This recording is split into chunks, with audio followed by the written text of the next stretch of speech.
Bom, estamos agora no quarto episódio, né? Nosso quarto episódio. Vamos ver se a gente consegue fazer isso aqui em apenas uma parte, né? Uma parte. Porque o 3 teve duas partes. Eu espero que até aqui você deve ter gostado, né? Do que nós estamos tratando, um tema muito importante sobre o ESG, né? E estamos no quarto episódio. Então, vamos direto ao ponto. Vamos. O tema do dia São os assuntos polêmicos. Temas né? polêmicos e discussões aprofundadas sobre ESG. A primeira pergunta, então, doutor Poliano, em que medida a pressão do consumidor é um fator determinante para a adoção de práticas ESG na indústria da beleza? E como isso se compara a outros motivadores como a inovação e a eficiência operacional? Essa é uma ótima pergunta, Edson, e a pressão do consumidor é o que faz a pauta ESG não ser uma moda, ser uma coisa que veio para ficar. Se o consumidor ele não valoriza esse tipo de questão, ele não vai usar isso para a tomada de decisão dos produtos que ele compra. Então a gente precisa de vocês fiscalizando as empresas, consumindo conteúdo, identificando quais são os melhores selos, as melhores certificações, para tentar mapear as empresas que são responsáveis com a parte do meio ambiente, são responsáveis com a parte social, que têm boas estruturas de governança e começar a privilegiar as empresas que seguem esse tipo de jornada. Se a gente não tem isso, Edson, mesmo tendo eficiência, pesquisa e desenvolvimento, o produto adequado, se isso não é percebido como valoroso, como valor pelo nosso cliente, a gente não consegue emplacar essa agenda. E como que está vivo essa questão do ESG? Nós estamos vindo agora da feira de Bolonha, na Itália, né? Uma feira grandiosa, é a maior feira do mundo, são 44 pavilhões, né? E recebemos ali o pessoal da BPEC, né? Que, como brasileiro, né? Que, da PEX Brasil, e tive a honra de conhecer o cônsul brasileiro na Itália, né? E aí ele olhou para o nosso stand e falou assim: parabéns, que stand lindo, mas parabéns por vocês estarem ali nessa jornada de ESG, né? Você vê, vocês estão na frente do tempo de vocês. Exatamente. Eu senti isso como algo assim incentivador, né? Bastante. E dizer que é um caminho sem volta. E começando a estabelecer um marco para o setor, né? Para que as outras empresas também se desafiem a começar a iniciar essa jornada, né? Sim. Tem um equilíbrio entre a dor de perder clientes tão quanto a oportunidade, né? Sim. Fala aí, professor. É verdade. A gente tem várias coisas em relação ao consumo excessivo que a gente tem que ficar preocupado quando a gente está tratando da agenda ESG. E aí a gente tem a dor de perder determinadas vendas, né? Só que a gente tem que cuidar do planeta ao mesmo tempo. E aí, Edson, a decisão adequada é produzir produtos de qualidade, com muito valor agregado. A gente não vai ficar ganhando no volume, a gente vai ficar ganhando na qualidade que o produto entrega para o consumidor final. Então parem de comprar esses produtos que têm baixa qualidade, produto que você tem que ficar fazendo compras recorrentes, porque além deles prejudicarem o seu próprio bem-estar, a sua saúde, o seu autocuidado, eles ainda prejudicam o planeta. Então a gente tem um caminho, a oportunidade é essa, né, Edson? A gente vender produtos de altíssima qualidade que vão suprir as necessidades dos nossos consumidores sem tantas compras recorrentes, né? Teve uma reportagem um tempo atrás, não me lembro mais em que época do ano que foi, pela Globo, né? Lá no Jornal Nacional, onde fizeram uma pesquisa no Brasil e mostrando as casas, né? A pesquisa foi a quantidade de consumo que a mulher tem, né? O homem também, né? Em relação ao produto cosméticos. E aí, em alguns bairros de periferia, tinha pouca comida na panela, mas tinha 6, 7, 8 tipos de produto diferentes. Olha só. Sendo que talvez nem precisaria desses 8 produtos. É o que o senhor está falando, né? Um produto resolveria o problema, né? De que esses 8 não resolveram, talvez. Sim, então eu sei que isso aqui está um pouco mais à frente, né? Então nós temos, como indústria, um ponto crítico, que o tempo inteiro a gente tem que estar lançando novos produtos, porque a concorrência faz isso, né? Mas, na verdade, grande parte desses produtos que a gente tem, ele não precisaria, a não ser a parte de tecnologia, né, ter tanta coisa, né? Tanta coisa, porque aquele A, B, C já resolve. Exato. Só que se a gente não acompanha aquilo que faz o mercado, a gente acaba se tornando uma máquina de fotografia, né? Exatamente, fica ultrapassado. Fica né? ultrapassado. Mas isso é uma questão de repensar, né? Nós estamos aqui para isso. Exato. Né? Poxa, mas uma pessoa da indústria falando uma coisa dessa, não, eu sou honesto. Sim. Né? Eu sou honesto, eu gostaria que tivesse menos produtos e que esses produtos fossem um produto que de fato entregasse aquilo que se precisa. Mas o mercado não é bem assim, porque nós ainda temos tanto a indústria como o consumidor, né, que compra muito mais o apelo, né, de propaganda do que o efeito esperado. Eu preciso falar essas coisas. Né? Exato, tem que ser pontuado, Edson, porque a gente volta na primeira pergunta, né? A gente depende de você, consumidor. Se vocês sinalizarem para a Ecosmetics quais são os produtos que eles têm que produzir, né, privilegiarem esses produtos, derem uma sinalização muito clara, a gente vai conseguir reduzir esse portfólio. Eu não estou falando de desenvolvimento tecnológico, não, isso aí acompanha o tempo inteiro, né? Claro. Talvez um produto de uma tecnologia de 20 anos atrás, ele pode ser que agora ele já se tornou obsoleto. Sim. Não estou falando disso, estou falando de ter tantos produtos dentro de uma casa de um homem e de uma mulher, sendo que talvez um ou dois resolveriam o problema. Exato. É isso que eu estou falando. Né? É economia, na verdade, né? Exato. De tudo, de embalagens, de tudo. É uma cadeia inteira, né? Isso. De lixo, né? Porque a maioria vai para o lixo, né? Enfim. Bom, tem outra pergunta, várias perguntas, né? É como a indústria da beleza pode equilibrar a equação entre sustentabilidade, custo e qualidade para criar produtos que sejam eficazes e responsáveis. Muito dentro do que nós estamos falando. Exatamente. Né? Então, metodologias Lean. O negócio parece que foi combinado, né? Sim. Então, tudo está conectado à ideia de reduzir desperdício, né, Edson? Então, dentro da Ecosmetics, a gente já produz com os melhores padrões, as melhores boas práticas que nós temos na indústria para evitar o desperdício. A gente precisa ter parceiros estratégicos também, que consigam fornecer os insumos adequados, a matéria-prima adequada, para que a gente consiga produzir esses produtos com o menor uso possível de matéria-prima. E aí a ponta final volta ao consumidor, né, Edson? Sim. A gente precisa que eles escolham os produtos adequados, aqueles que eles não vão desperdiçar, não vão para o lixo porque não serviram, aqueles que têm a confiança e a qualidade atestada no mercado, né? Quantos produtos que você, consumidora, usou e não deu certo? Exato. Você já parou para pensar? Quanto dinheiro que você já jogou no lixo? Só que você usou só um pouquinho, né? De um frasco, por exemplo, 250 ml, você usou uma dosagem. Isso. Ah, deu ruim no meu cabelo, tive que jogar fora. Por que isso, será? Eu não entendo isso, né? É falta de conhecimento, né? Falta de acompanhar a indústria que produz de qualidade. Como que eu vou produzir um produto que vai dar ruim no seu cabelo? Alguma coisa está errada. Ou você utilizou errado, ou você fez uma escolha errada, ou quem que fabricou uma coisa de qualquer jeito, entendeu? Uma das três coisas tem que ter acontecido. Aí está. Ou você... por um apelo, com todo respeito a um artista famoso, um blogueiro famoso, nada contra também. E sim a favor, né? Sim, que cada um tem o direito do seu trabalho, né? Mas talvez você foi convencido, né, de consumir aquilo ali porque alguém, né, falou que era bom e, na verdade, estava provocando ali um desejo de compra e o produto não responde para aquilo que faz. Exatamente, né? Compra por impulso é o oposto do consumo consciente, né, Edson? A gente tem que ter isso na mente. Bom, vamos para outra? Quais são os principais obstáculos e oportunidades para que as grandes corporações da indústria de beleza se tornem verdadeiramente sustentáveis em toda a sua cadeia de valor? A gente tem aí alguns gargalos, né, algumas dificuldades dentro do processo produtivo da indústria de cosméticos, né, Edson? E tem 3 gargalos que são, assim, bem proeminentes, né? Eles são bem difíceis de serem manejados. Primeiro é a cadeia de suprimentos. A gente depende que todos os nossos fornecedores e todos os nossos distribuidores, os cabeleireiros, as cabeleireiras estejam em sintonia dentro dessa agenda para que a gente não tenha nenhuma falha no processo, no ciclo da vida do nosso produto. Porque a vida do nosso produto termina quando o nosso consumidor usa a última gota dele, né? E dá o descarte adequado da embalagem. Uma outra coisa que a gente enfrenta e a gente está continuamente dentro da Ecosmetics trabalhando em cima disso é a resistência interna, né, Edson? A cultura interna das pessoas de fazer os negócios da forma antiga, a forma que sempre funcionou, sem acompanhar uma coisa que é essencial hoje para o futuro do nosso planeta. Futuro não, né? Para o presente do nosso planeta, né?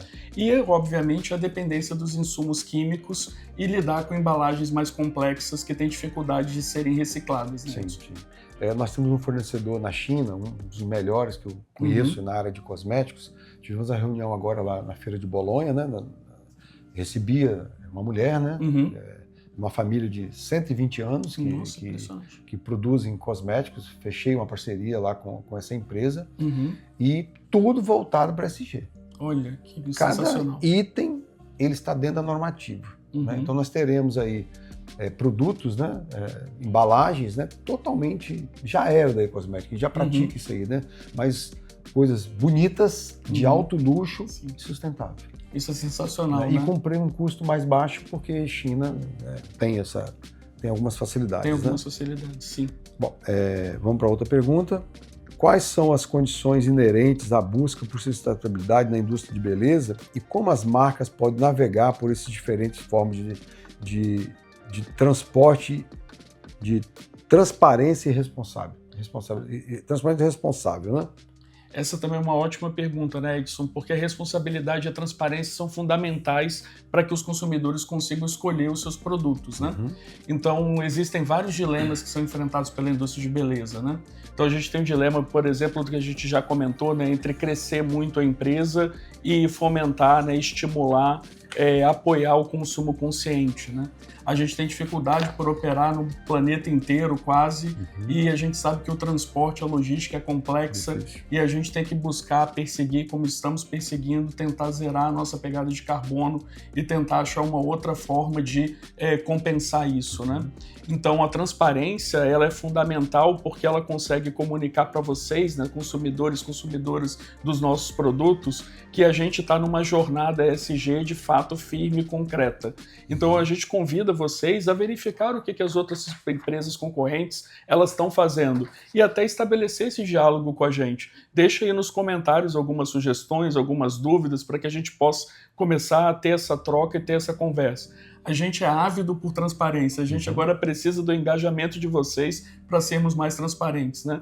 Perguntem para a gente como funcionam as nossas operações, perguntem para a gente como são os nossos produtos, perguntem para a gente se a gente faz teste em animais, se os nossos produtos são veganos, conversem conosco, né? E façam isso com os concorrentes também. É isso aí.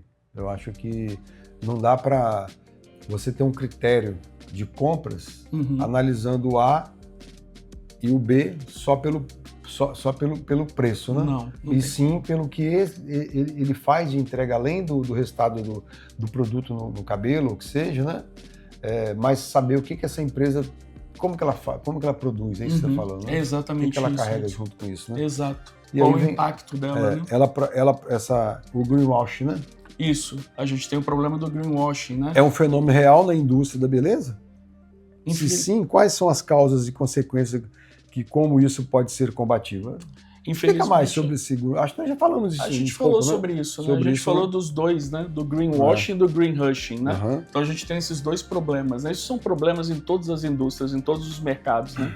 Greenwashing, como a gente já falou, é a famosa mentira verde, né? É quando a empresa está declarando que ela está fazendo alguma coisa sustentável, mas ela de fato não está. Às vezes ela está empurrando o problema dela para algum fornecedor, né, Edson? Ela não faz teste direto com animais, mas ela compra de um fornecedor estrangeiro que faz esse tipo de teste. Sim. E isso é uma prática de greenwashing, né? Você está empurrando o teu problema para um fornecedor para tentar esconder ele. E o greenhushing, que acontece mais ainda na indústria da beleza, Edson, é quando a empresa tem uma série de ações ESG e ela não declara, não declara por quê? Medo dos consumidores, das consumidoras encontrarem alguma pontinha de falha nesse processo de construção que a gente está fazendo e a gente ter cancelamento virtual, linchamento virtual, ir para o tribunal da internet. A gente fica com medo tribunal da disso. internet. Exatamente. O nosso consumidor moderno, atual, ele não é como no passado, não. Não é mesmo, né? Fica de olho, tá? Nós estamos sendo apertados. Sim, né? O tempo não todo. Que a gente quer esconder alguma coisa, Não. mas nós estamos...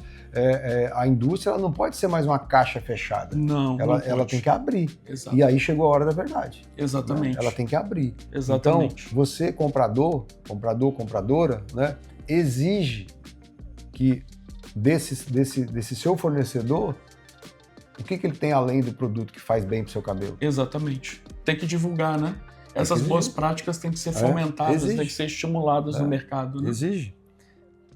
Tem Mais perguntas. Qual é o papel da regulamentação na promoção de práticas ESG genuínas da indústria da beleza e como encontrar o equilíbrio entre incentivos e punições? Essa é uma ótima pergunta, Edson. A gente depende muito dos reguladores, né? Sim. A gente precisa muito da consciência, da velocidade, né, da prontidão dos reguladores. A gente tem que ter punições adequadas para quem estiver tendo algum tipo de desvio. A gente precisa de padronização para que a gente consiga comparar as empresas, e isso só pode vir dos reguladores, e a gente precisa de incentivo do Estado e dos órgãos reguladores para conseguir arcar com os custos de implementar essa agenda de forma genuína.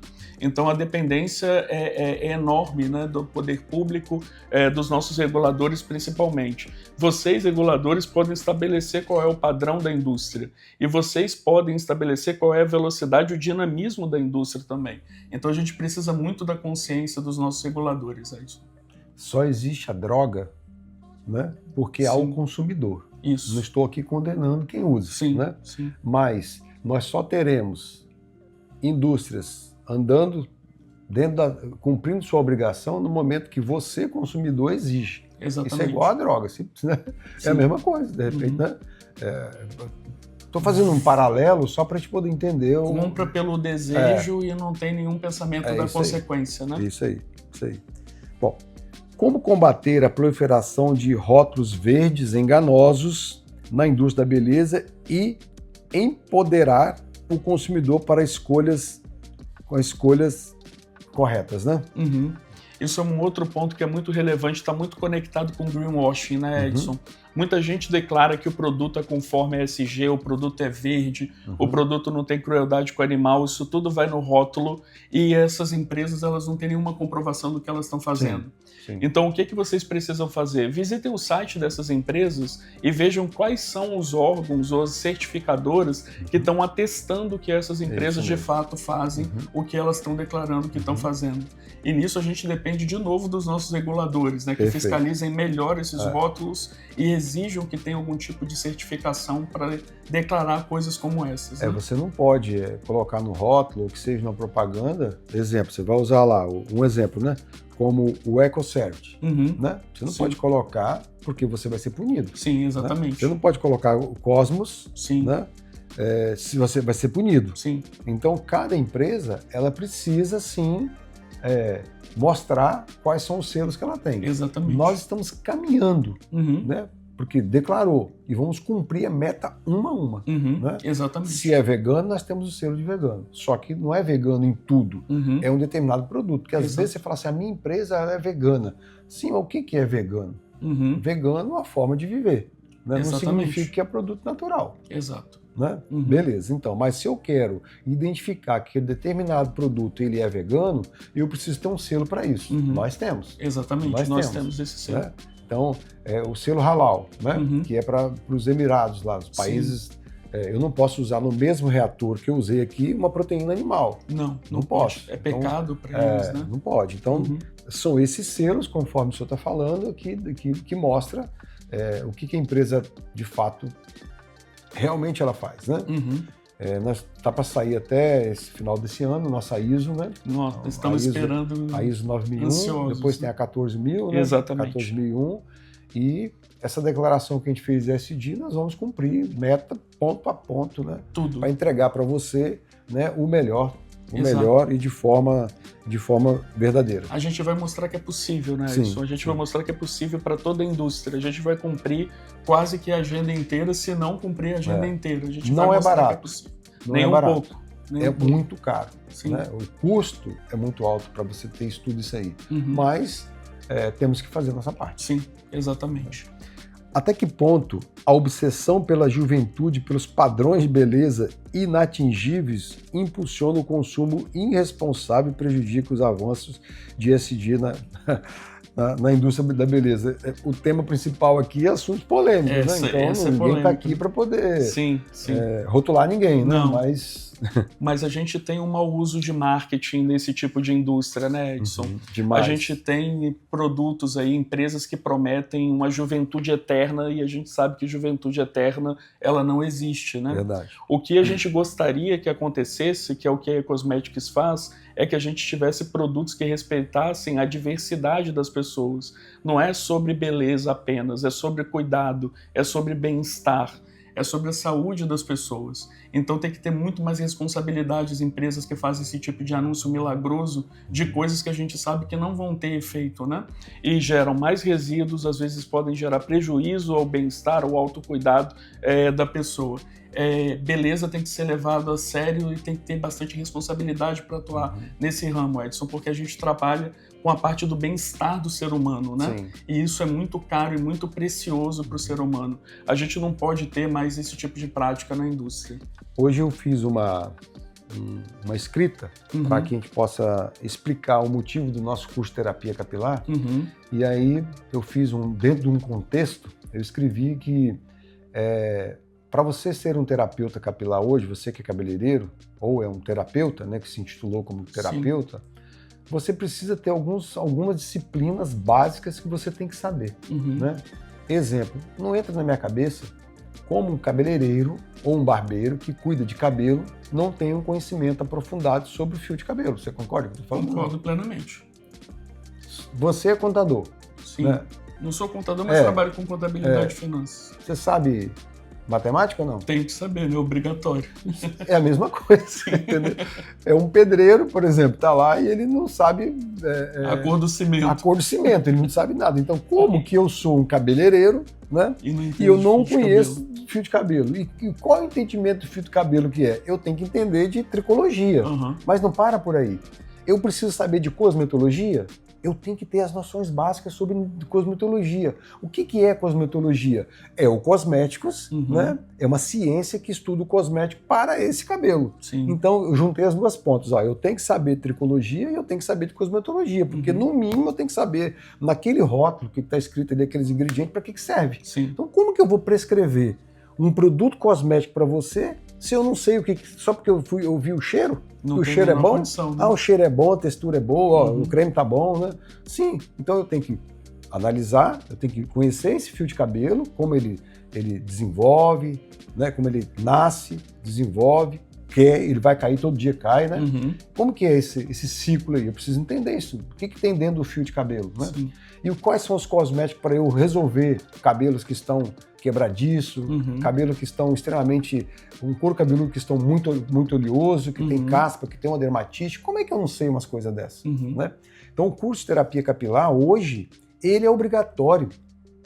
Se um cabeleireiro hoje, ele precisa fazer esse curso. Isso aí teria que aprender essa terapia capilar lá nos primeiros dias de trabalho. Sim. Quando ele pensar em abrir um salão de beleza, a primeira disciplina era estudar sobre tricologia, cosmetologia, os produtos químicos, né? O que faz, estudo sobre a pele, que é o tecido tegumentar, eu tenho que conhecer de pele. Então, o curso de terapia capilar que nós temos na empresa cosmética, ele é necessário. Com certeza. Ele é necessário. Então, hoje, as pessoas que vêm para o salão de beleza, no contexto aqui, né? Ele vem não mais apenas porque ele quer deixar um cabelo bonito.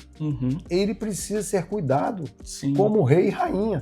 Ele precisa, quando ele deita naquele lavatório, ele tem que sentir, ele tem que sair dele com uma sensação de bem-estar, de saúde, de proteção, né?